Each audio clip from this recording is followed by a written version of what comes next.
Good morning, everybody. Good to see you all once again. I see quite a few people are joining already. It's 10:09 as per my machine. Uh, Very soon, the presenter of the day will be joining us, and I will make a small introduction. And then, as is the practice, I'll hand over to him for about 45 minutes.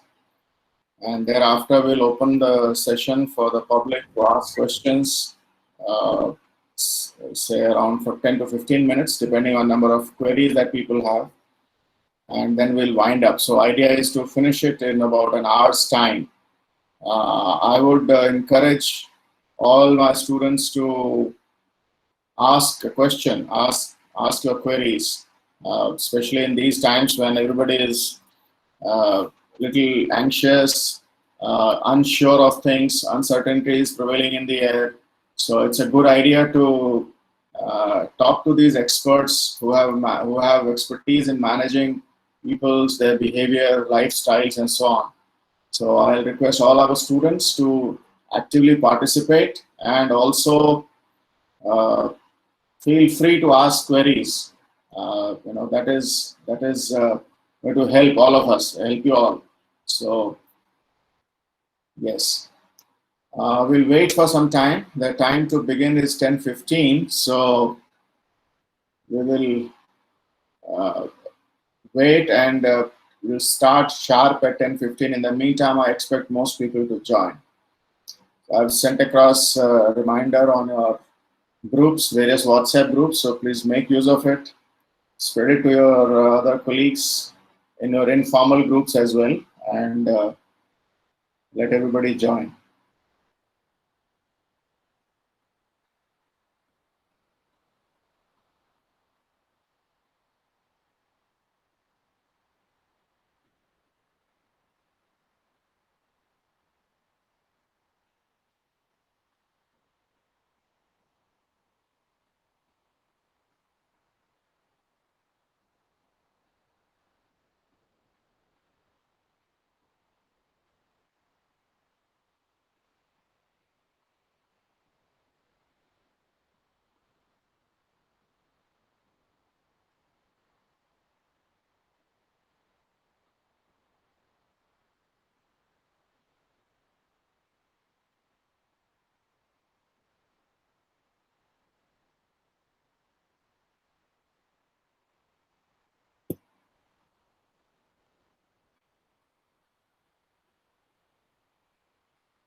Good morning, Dr. Krishnamurthy. Welcome. We cannot hear you. Can you unmute yourself?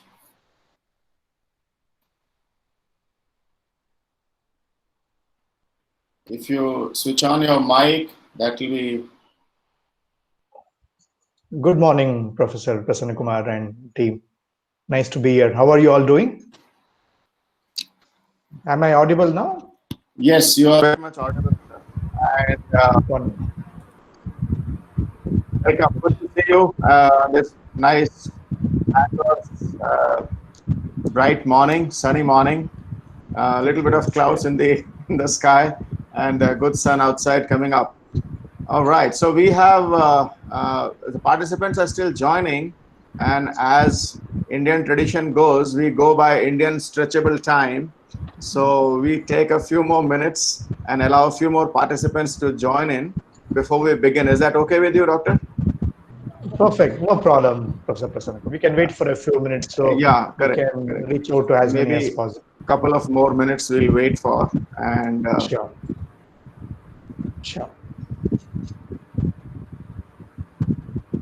So what we plan to do is I'll give a brief introduction about the speaker of the day, and then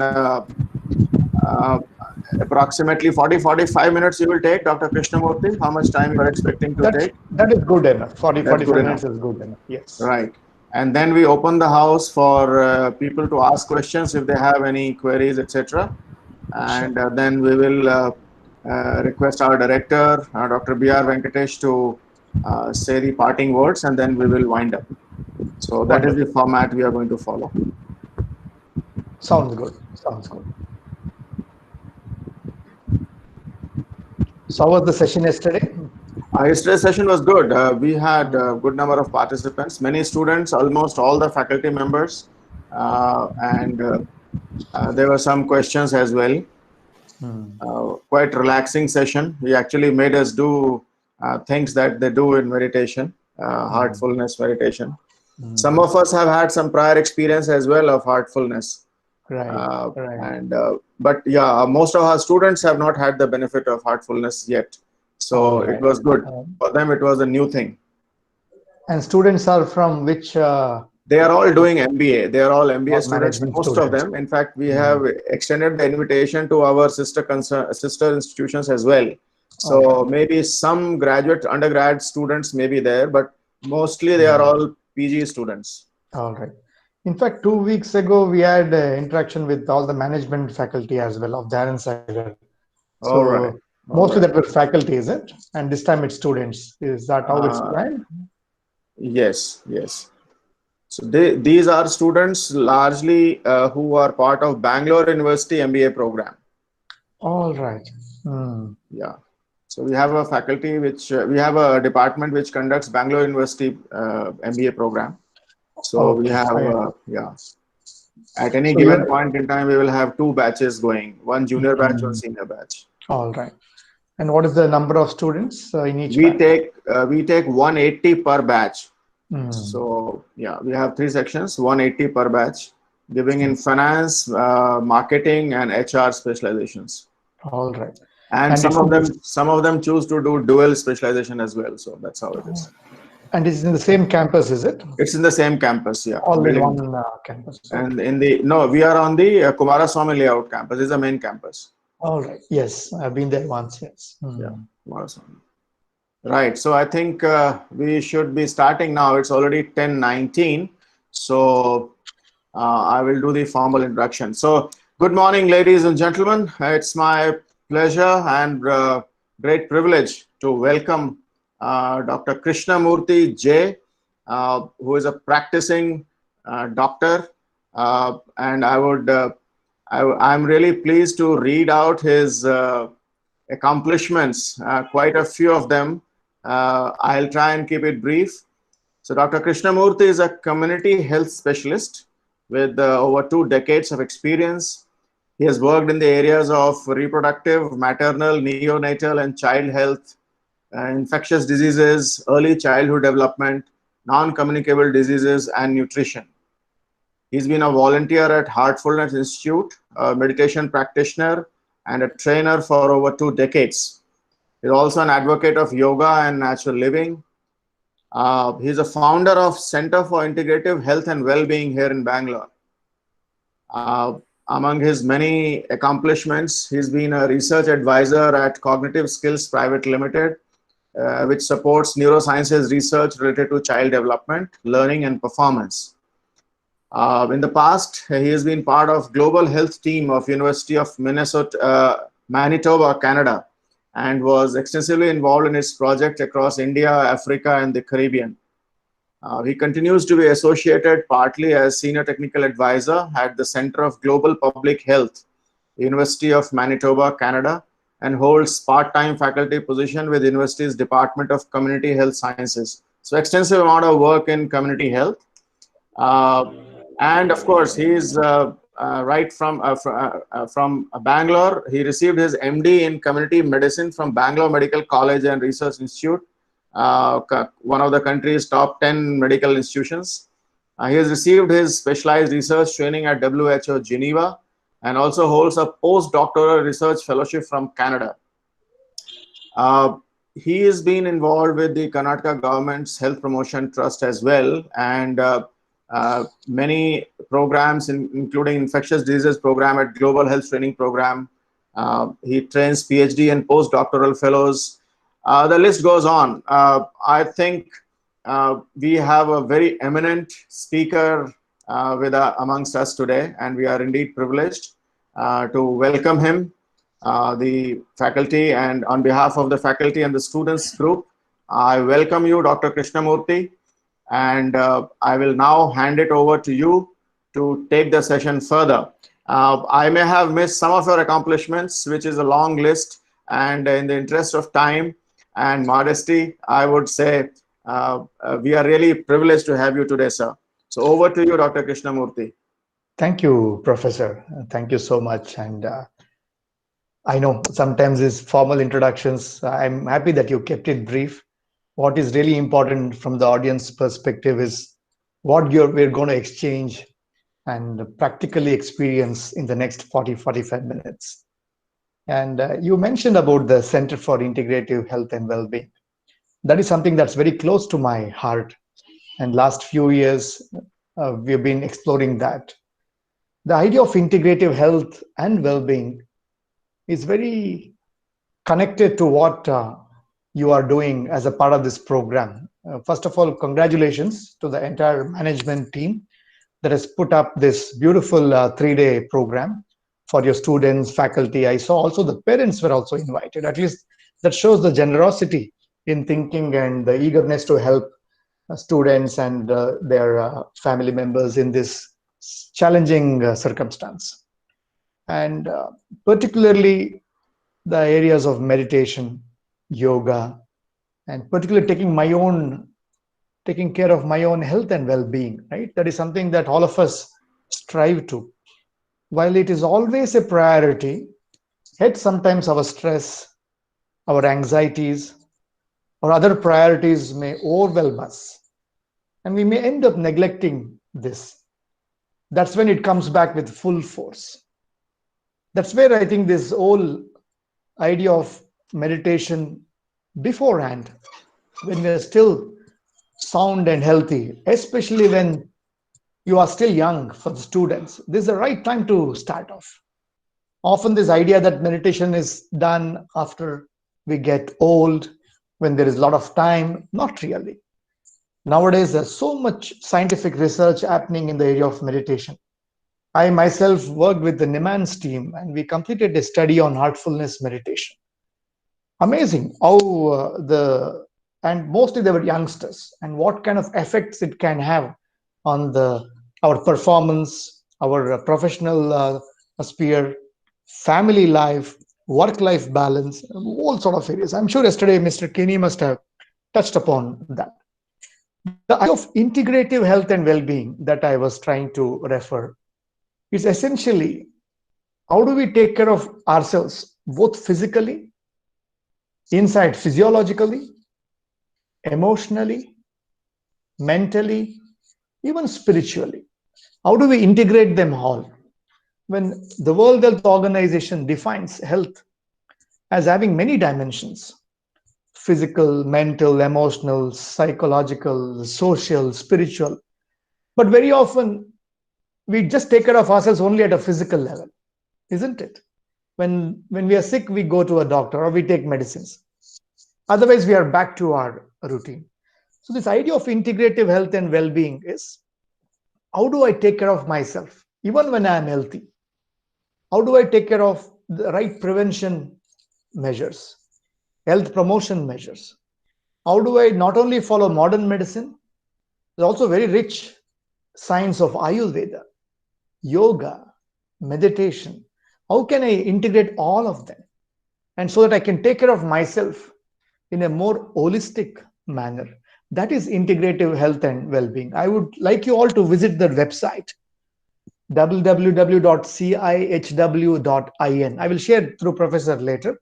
Please visit, and it's important. And these times is really critical to give importance to these things. Particularly meditation. We've been discussing since yesterday and practically experiencing what we call heartfulness meditation. Why do we call heartfulness meditation? Because we meditate on the heart.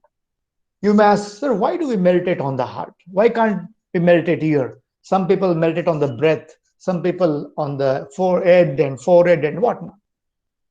What we generally say, even in our science, our research says, different object of meditation is chosen for different purpose. The purpose of heartfulness meditation is to really open up the heart within, to bring the qualities of the heart outside. You may ask, what are the qualities of the heart?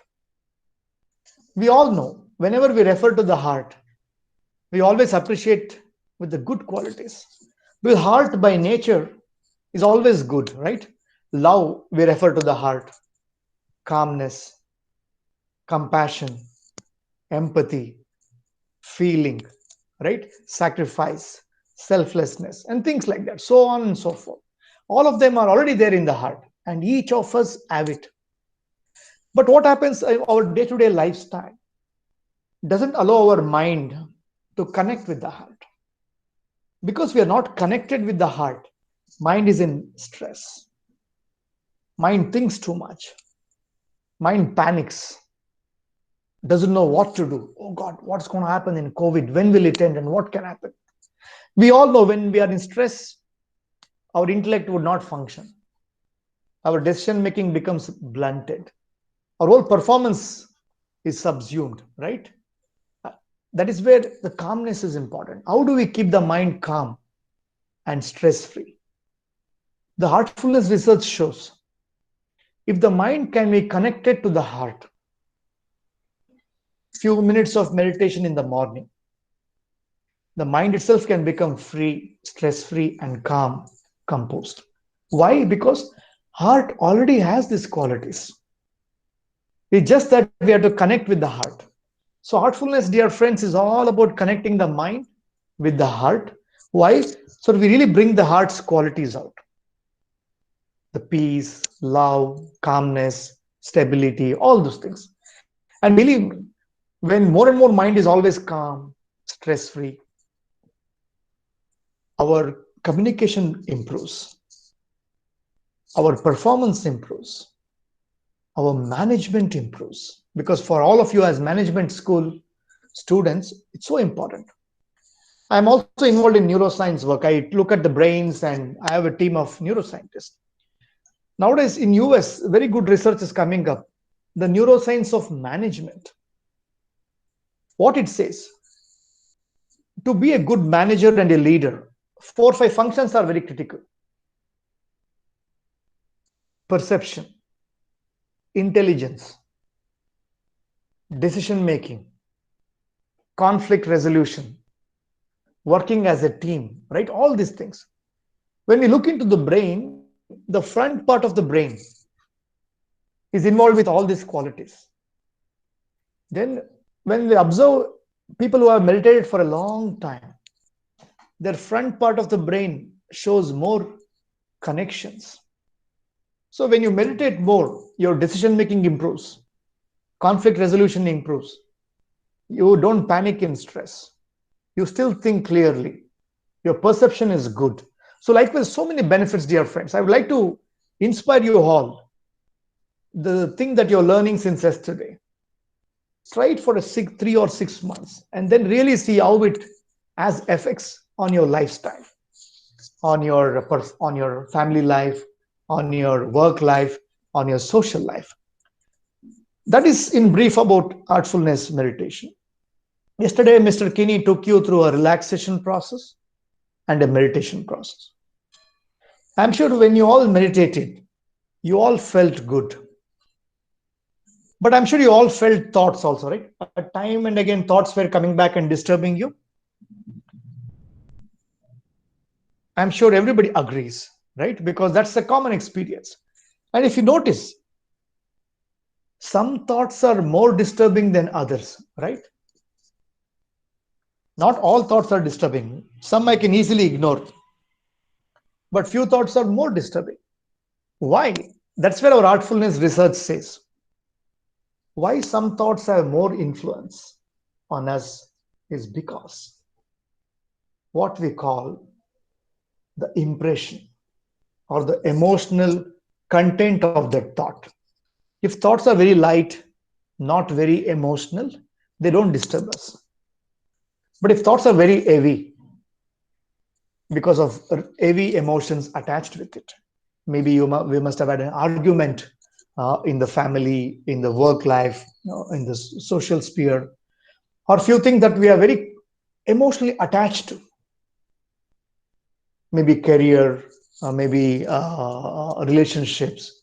So generally, where there is a stronger emotional attachment, that leaves impressions in the subconscious mind. And these subconscious impressions, when we are meditating, they rise and they disturb us more. Now, how do we meditate? We have to continue to meditate, right? Meditation is so important. That is where, to help us meditate well, we have one other technique called cleaning technique or rejuvenation technique. What is this cleaning technique? It is simply to remove the subconscious impressions. When do? We do at the end of the day, when most of the day's work is over. I sit for 20 minutes to 30 minutes calmly in some quiet place, use this technique and remove all the impressions, all the heaviness within us. After that, we feel very light and we feel very fresh. And regularly when we do the cleaning in the evenings, our morning meditations will get better and better.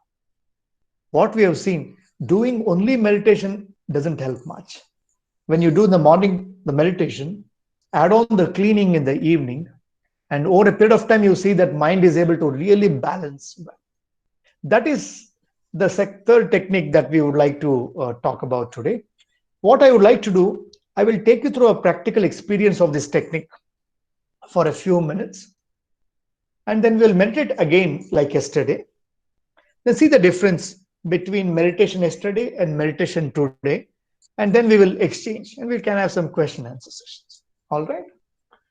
I would request all of you to close your eyes, please. You can check your mobile phones once. Keep them in silent mode. Sit comfortably in a very relaxed position.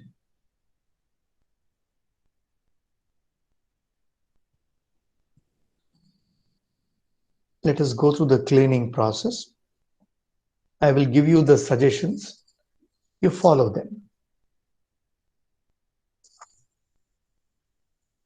We generally do the cleaning through the back with the help of our thought power. We first start with this thought. All impressions within my subconscious that have resulted in complexities, impurities, and disturbances. They are all melting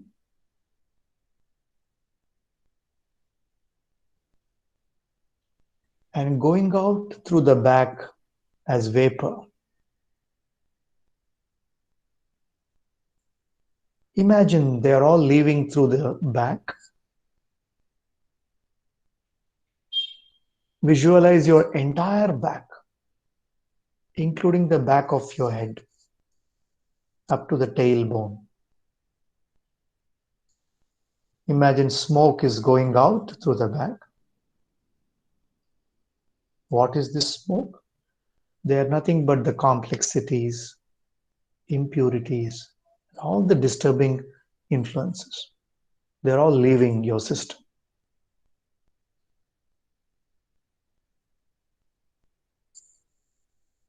Stay with that thought for a few minutes.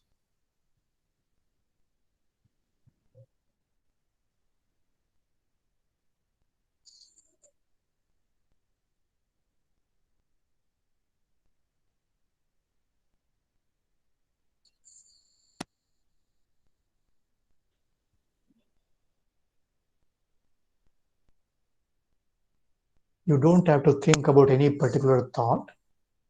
Simply, all impressions are leaving. That's the feeling that you should have, with a focus on the back portion.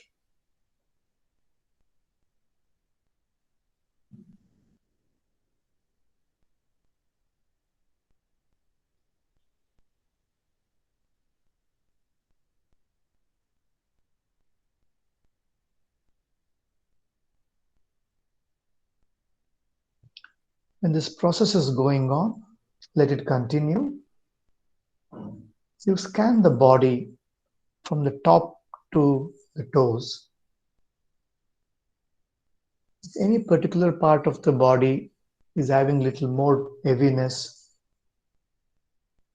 pay a gentle attention to that part for a few seconds and allow it to leave.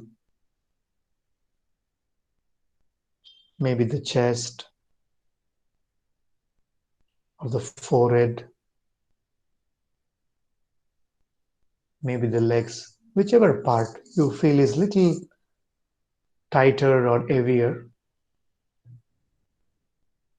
For a few seconds, pay that attention. That's all. Come back to the back. Let this gentle cleaning continue.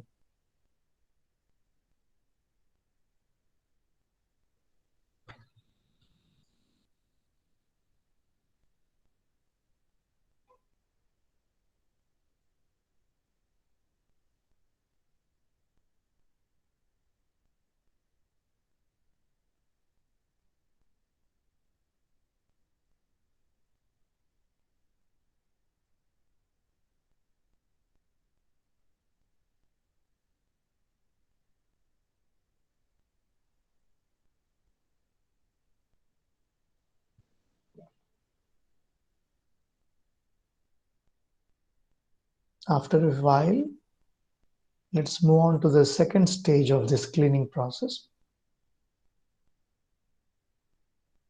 Visualize a source of light in front of you.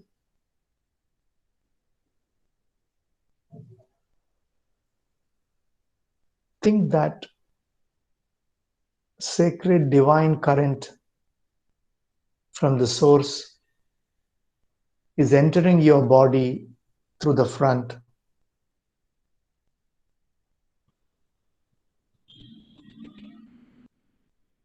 It starts filling every part of your body.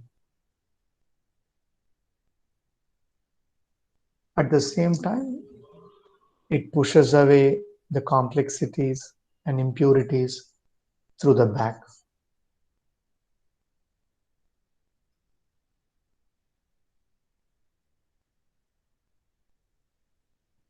So one side you're being filled from the front of the sacred divine current. On the back, the cleaning also continues. You're simply receiving now.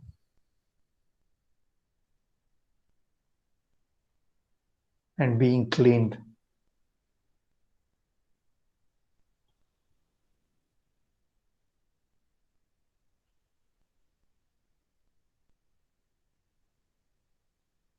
After a while, the cleaning gets complete. You're being filled with the sacred divine current in the front.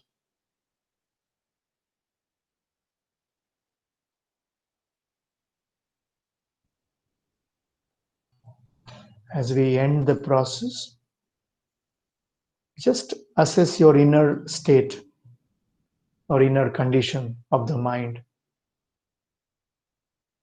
You're feeling a lot more lighter now. Because when complexities are cleaned, there is only simplicity now. When impurities leave, there is only purity inside now. The whole body is very light and filled with sacred current.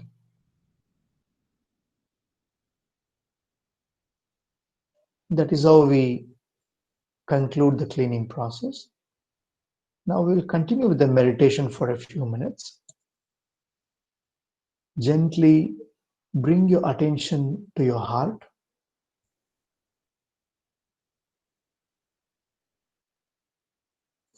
Your heart is filled with divine light.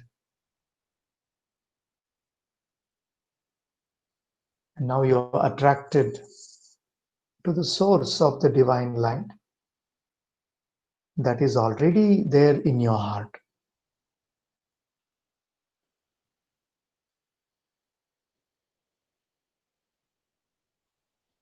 Slowly move toward that source and stay in the heart for the next couple of minutes. If you happen to come out due to thoughts or any noise, simply ignore the thought or the noise, go back to the heart and stay there. Be very gentle. After 10 minutes, I will ask you to open your eyes. Till then, you are all meditating on the heart.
And now we come to the end of the meditation session.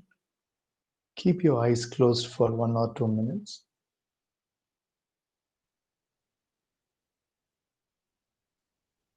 Try to observe inside the heart. How do you feel now?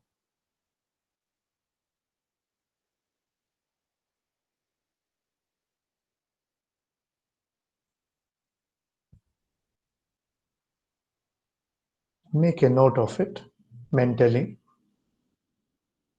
How has your inner state changed now compared to half an hour or 1 hour ago?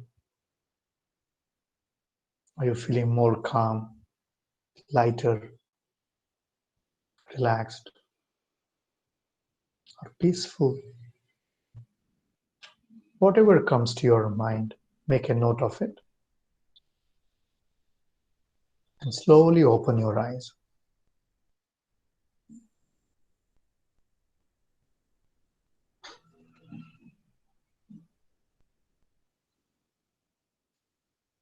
Dear friends, that was the second technique that we experienced today, cleaning or rejuvenation, followed by meditation.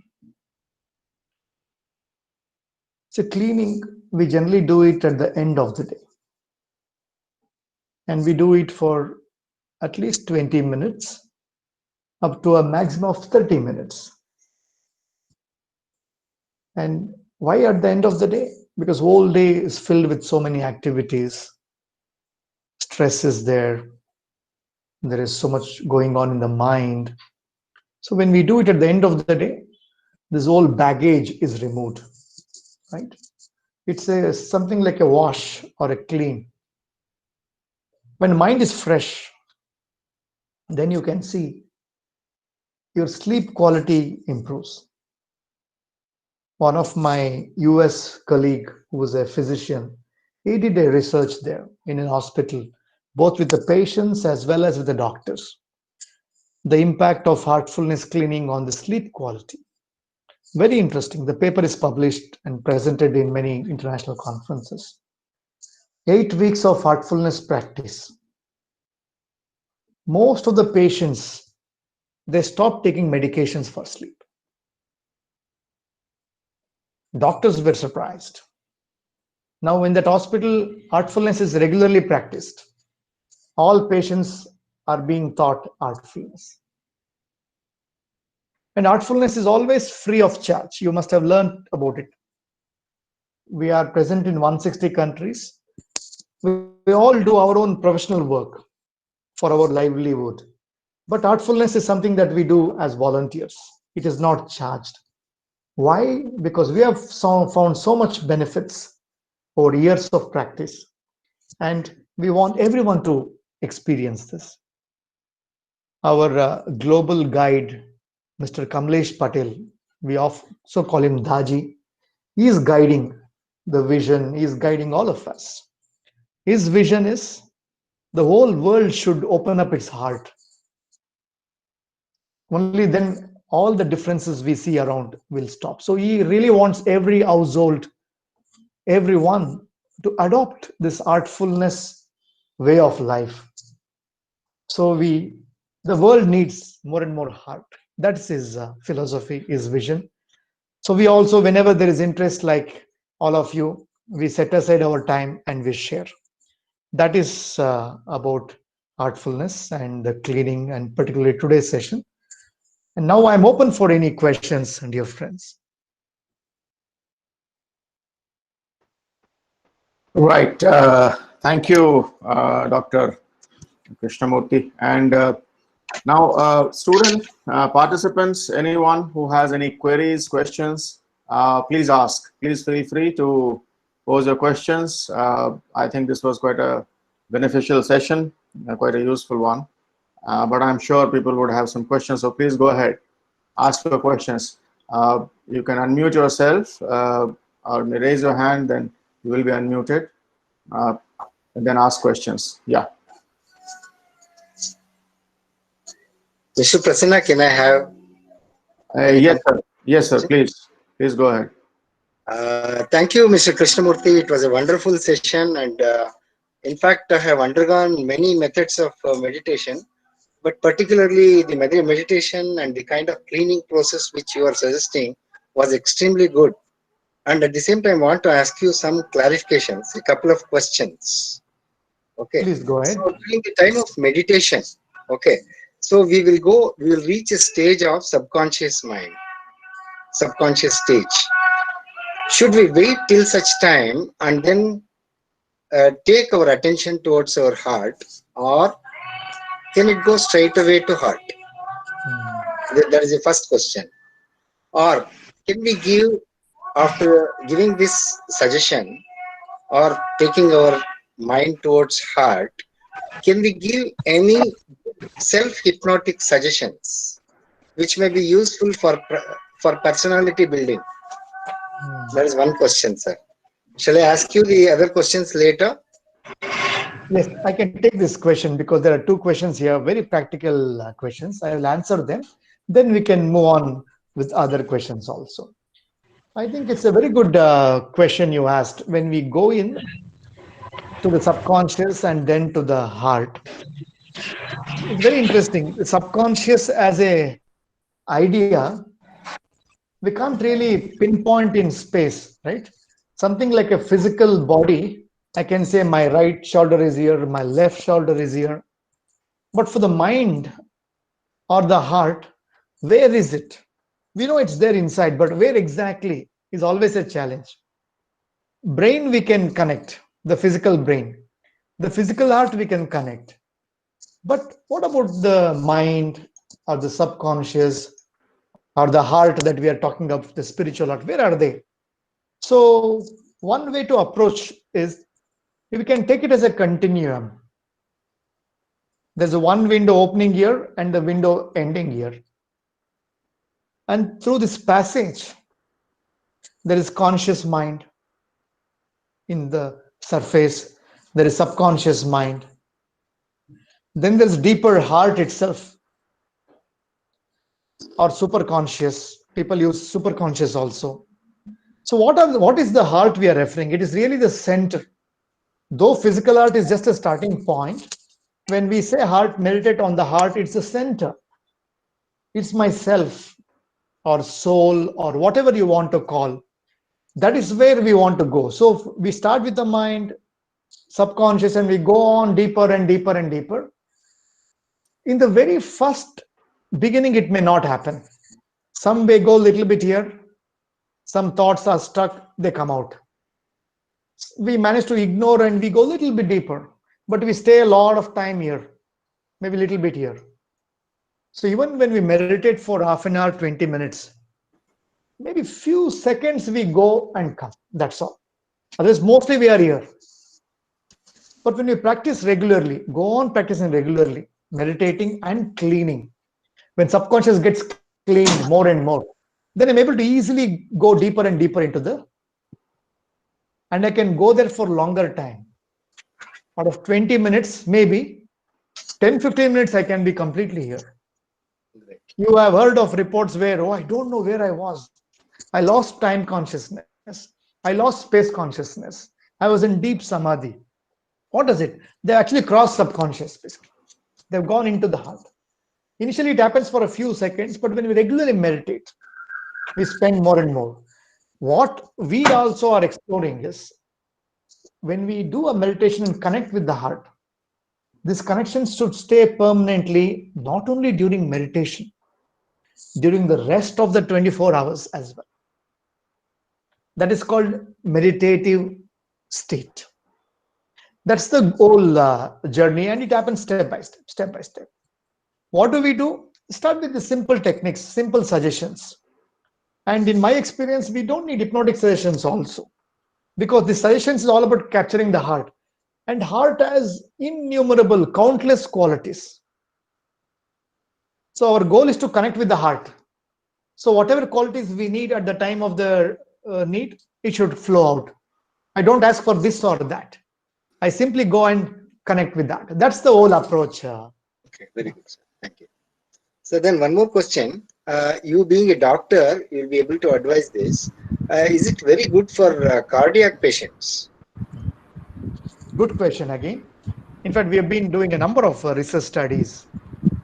My own take, because I've been practicing heartfulness for the last 25 years. I'm a physician, MD, and I have my clinical services. That's the site I gave, Integrative Health. I'm a proponent of this. Modern medicine has something profound, something great. Take the best that there is, based on the scientific evidence.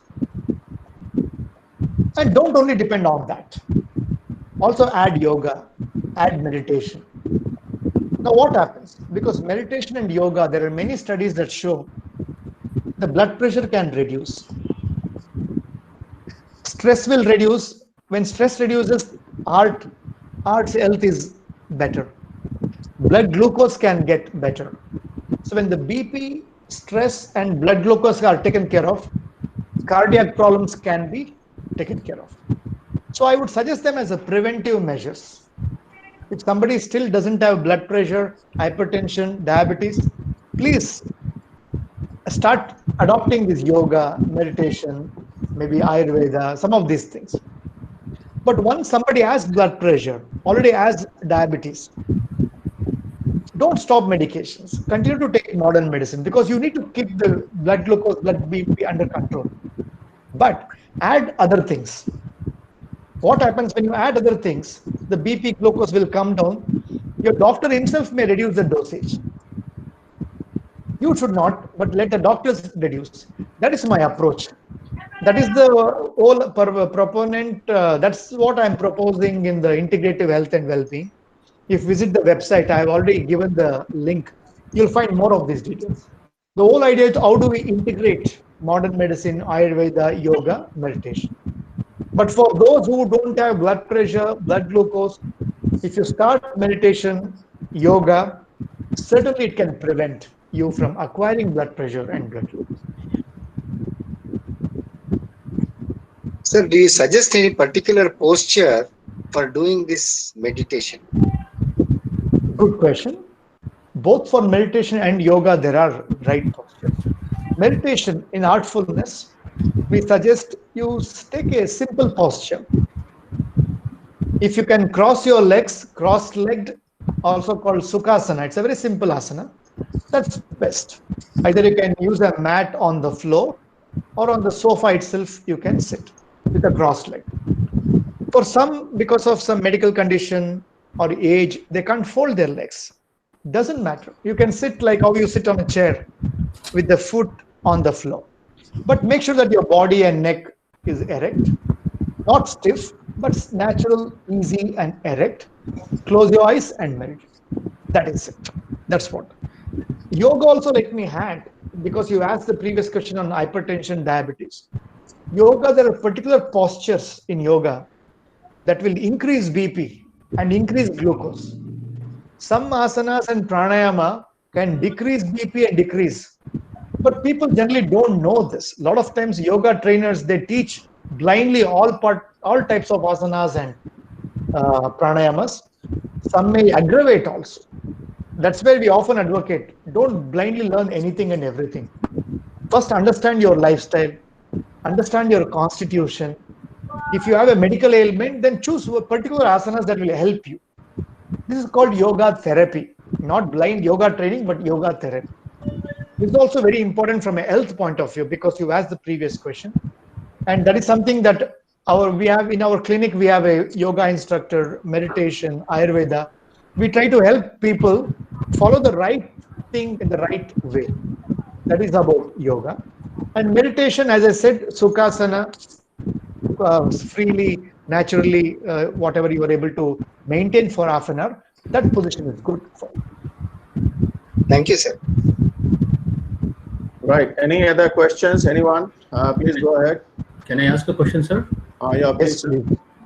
Doctor, very nice presentation, and we enjoyed the yoga as well, the meditation as well.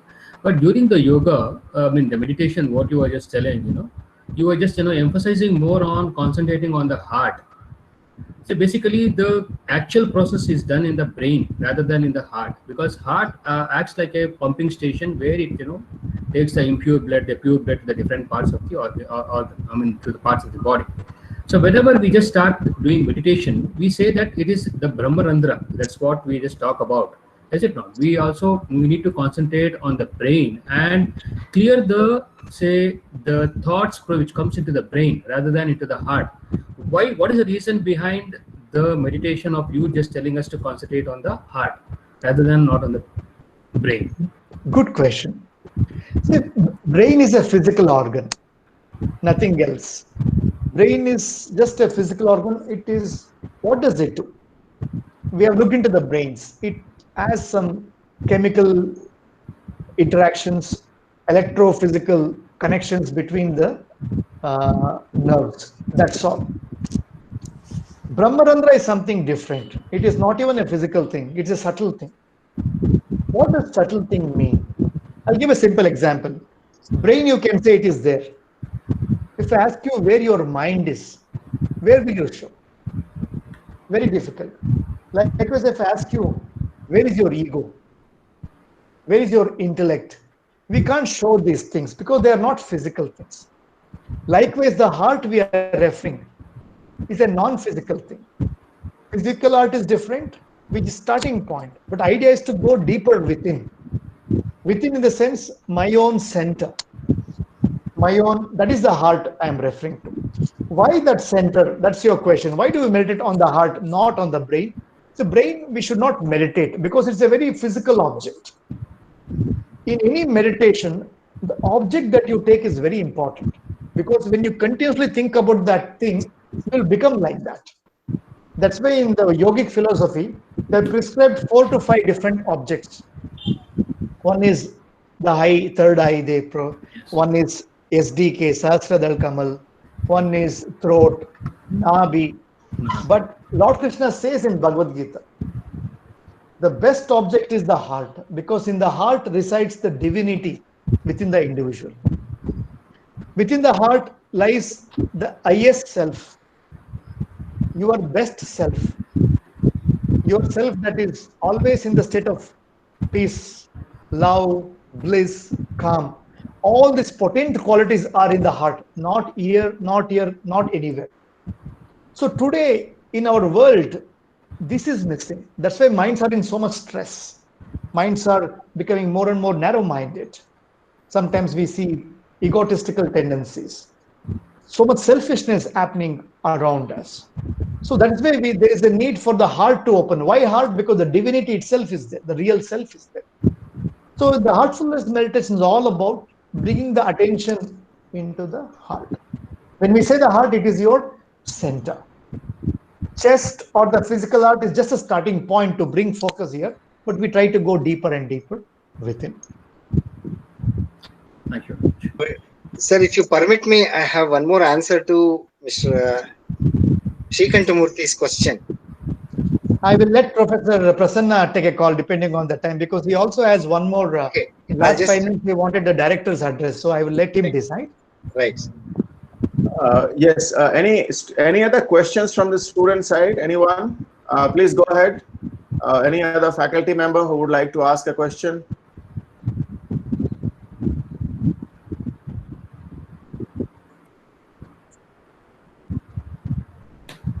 No one? Right. I think our director has gone for a meeting. He is not there today, not available in this session. BRB sir, are you there? No, he's not there, sir. No, he's not. So, right. I will take that responsibility then. So, Dr. Krishnamurthy, thank you so much for your valuable time that you have given to us. And on behalf of all the faculty members and all my students, we are indeed grateful to you for taking day 2 of this program, which indeed will be beneficial to all of us, especially in these times when anxiety levels are high, people's minds are limited to the COVID-related issues all the time, filled with that. So I'm sure this will help. Thank you so much once again, and we look forward to tomorrow's session as well. And your colleagues have been doing a great job. Our deep appreciation of the fact, and also we look forward to sometimes seeing you on the campus and meeting you here. Maybe next time when you visit post-COVID, I'm sure we would like to, most of us would like to meet you in person. Thank you so much once again. And over to Dharmendra sir for ending the meeting. For the students and the other participants, I would request you to join tomorrow And after the end of the tomorrow's session, don't forget to give a feedback, and the certificates will be issued tomorrow itself after the end of the third session. Thank you so much. Professor Prasanna, just a final word from me. Yes. Really, sir. Yeah. I have just sent in a text of Yes, sir. the Heartfulness website for those who may want to find additional information, Yes. as well as Center for Integrative Health and Wellbeing for any additional information. Please Yes. feel free to visit. And Heartfulness is always completely free of charge. I just want to reiterate. Thank you so much for this beautiful opportunity. Continue the great work that all of you are doing in the best interest of students, faculty, and their family members. I wish you all the very best, and thank you once again for the opportunity. Right, sir. Thank you. Thank you so much, and bye-bye. Take care. Have a great day. Ladies Sir, and thank you very gentlemen, much, sir. goodbye. Thank you. And Sir, Prasanna Kumar sir, Dr. Venkatesh is there. I would like to. oh, director is here now. Sir, would you like to say a few words to Dr. Krishnamurthy? Dr. Murthy, good morning. Good morning, sir. Sir, it was nice hearing you. Hopefully, we would like to meet in person and have a few more sessions so that it will be really, really beneficial to all our students and faculty community. Thank you very much for an excellent presentation and the delivery, sir. Thank you so much. Sir. Sir, thank you so much for the opportunity. Certainly Thank you look so forward to see you all, sir.